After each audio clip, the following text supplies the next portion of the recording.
একদিন এক শিক্ষক ক্লাসরুমের মধ্যে 100টি বেলুন নিয়ে ঢুকলেন এবং প্রত্যেকটা ছাত্রের হাতে একটা করে বেলুন দিয়ে বললেন, তোমরা তোমাদের নাম এই বেলুনের মধ্যে লিখে বেলুনগুলো আবার আমার কাছে ফেরত দিবা।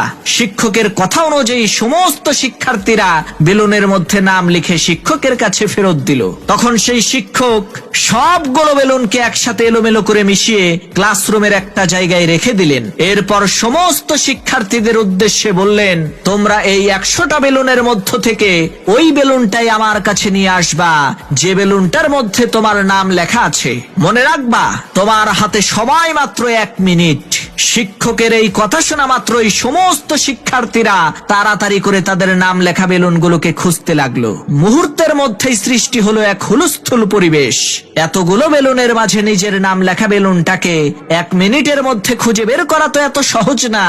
দুর্ভাগ্যবশত 1 মিনিট শেষ হয়ে গেল, কিন্তু কেউই তার নিজের নাম লেখা বেলুনটাকে খুঁজে পেল না। তখন শিক্ষক তাদেরকে নতুন একটা নির্দেশনা দিলেন যে তোমরা প্রত্যেকেই একটা করে বেলুন হাতে তুলে নাও এবং ওই বেলুনের মধ্যে যার নাম লেখা আছে বেলুনটা তাকে দিয়ে দাও। সমস্ত শিক্ষার্থীরা শিক্ষকের কথা অনুযায়ী তাই করলো। এবার দেখা গেল 1 মিনিট সময় শেষ হওয়ার আগেই প্রত্যেকটা বেলুন তার প্রকৃত মালিকের হাতে পৌঁছে গেল। তখন সেই শিক্ষক বলল, এই দুনিয়ার সুখ ঠিক এমনই। তুমি যদি নিজের সুখটাকেই খুঁজতে থাকো তাহলে ওই সুখটাকে খুঁজে পেতে তোমার অনেক দেরি হবে।